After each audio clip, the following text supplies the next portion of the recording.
Hi, it's Pastor Bill, and it's Saturday of Holy Week. This is the day that Jesus has been in the tomb already from the day before, and his body would remain the entire day. Now, churches that celebrate what's called Holy Saturday typically do so by observing a day of reflection and contemplating what the world would be like had it not been for Christ's resurrection. That makes sense. It makes sense to us, but it hardly would have made sense to the original followers of Christ. We don't have a lot of information about this particular day as the Gospels unfold Holy Week. We know that in Matthew chapter 27, after sundown, the chief priests and the Pharisees visited Pontius Pilate to ask that Jesus would have a guard outside of his tomb. They were worried because of some things that Jesus had said about resurrecting again. They wanted to make sure nothing had happened and that the people wouldn't be fooled by something that disciples might do. Speaking of the disciples, you have to wonder what they were thinking this day. They had to wonder what had gone wrong. Prior to Friday, they had assumed that they were going to be world changers. But after yesterday, that didn't seem very likely. And I would imagine on Saturday, this day, Peter was probably replaying that denial over and over again, like we tend to do with things that bother us, that we wish we could go back and undo.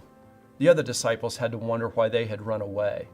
The reality is only a small group had actually been present at the crucifixion. If we bring it into kind of our life and the way life unfolds for us, we could say that Saturday's that day that you realize that your dreams have died and you wake up wondering what to do next.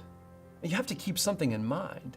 They had no idea that Sunday was coming. But that said, you and I don't either.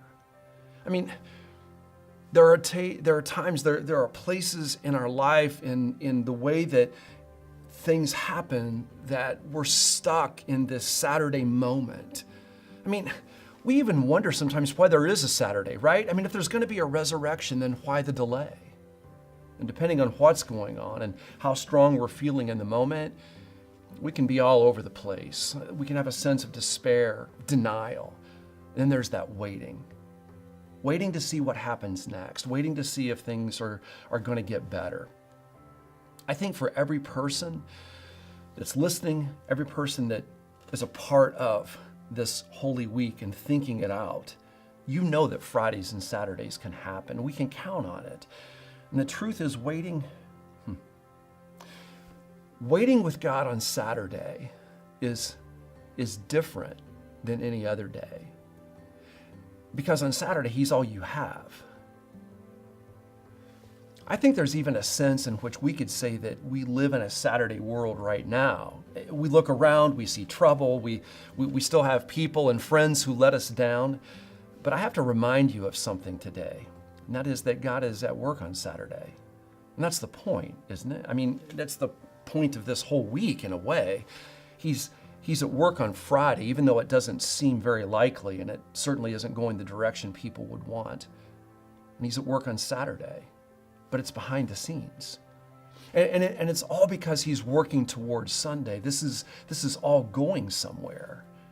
So for those of you waiting in the silence, waiting with hurt or despair or just wondering what's next, it's Saturday. But this is a 3-day story. Sunday's coming. Speaking of which, why don't you join us tomorrow? It's Easter. The best part of the story is yet to come.